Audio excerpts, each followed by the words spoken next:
So they're calling it a tabless architecture, and the new battery cells are of a new format. And I think I should have written this down. I think the new format is called 4680, and the previous one was like 11650 or something. I should have written these things down, but essentially what those numbers refer to is height and diameter of the battery cell. Okay. And for some reason on the 11650 they add an extra zero on the end. Nobody knows why, but it's like 11 millimeters by 6.5 millimeters, and the new one is 4.6 or something, or 46 millimeters by 65. Oh no, 600. No, sorry, by 80. So yeah, there seems to be kind of flipping which dimensions where, but whatever. I don't think there's any kind of standardized, format for these battery types to be written to. But in any case, the size of the cell is not super important, except in that it stacks well in the structure of the car.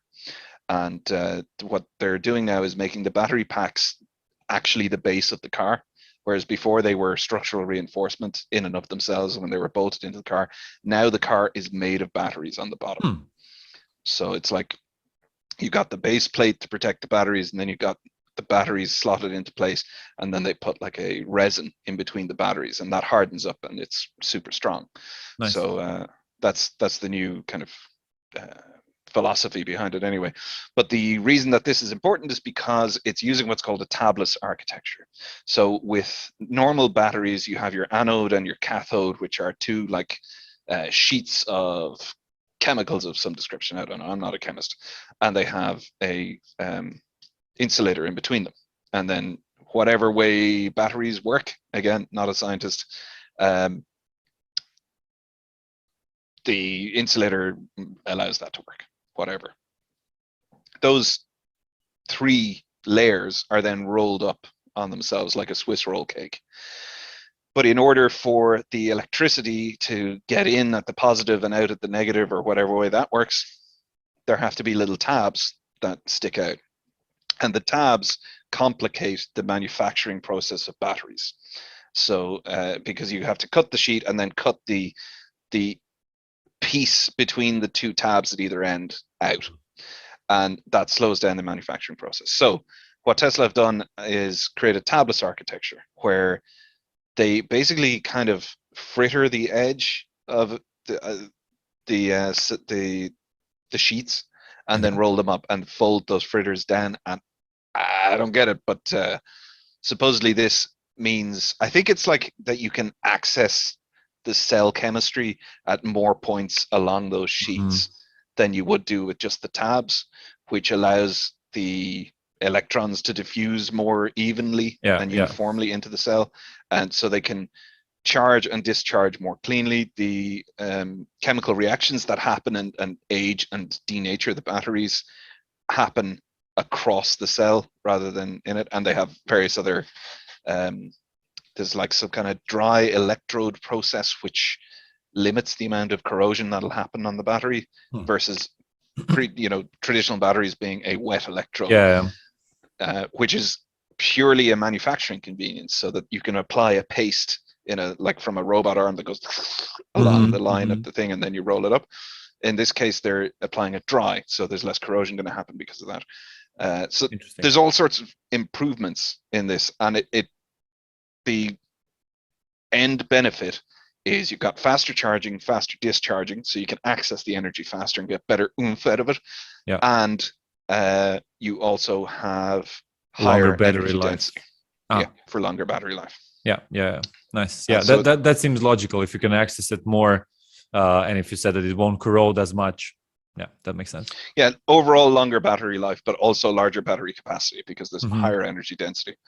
And so that's what in theory is what enables performance as seen in the 2020 Roadster, because that is a smaller footprint of vehicle than your Model S Plaid. So how do you get the energy into that footprint to deliver this incredible, like I forgot to mention that the range that was claimed for the 2020 Roadster is like 600 kilometers in a single charge. And as Musk said at the time, that the goal of the Roadster was to just deliver a hardcore smackdown to internal combustion engines and just beat them in every respect, which, you know, they've soundly done already, really, with the Model S, even before the Plaid update. But that manufacturing process, because it's simplified, because you don't have machines to cut bits out of the rolled up whatever it is, you don't have the mixing tanks for the wet electrodes, and various other optimizations that have been made along the way with it. It reduces the footprint of your battery manufacturing facility. So they can put battery manufacturing facilities in existing factories and just plant them in their gigafactories, and indeed shrink the existing facilities that they have in the likes of the gigafactory out in Nevada. No, is it Reno? Yeah, Nevada.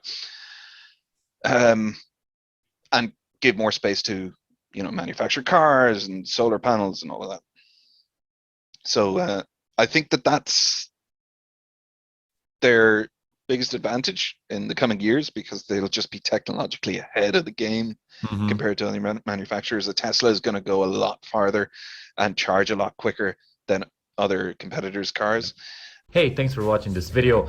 If you want to see the full version, go to the Uncle Gold Podcast YouTube channel or watch the next clip.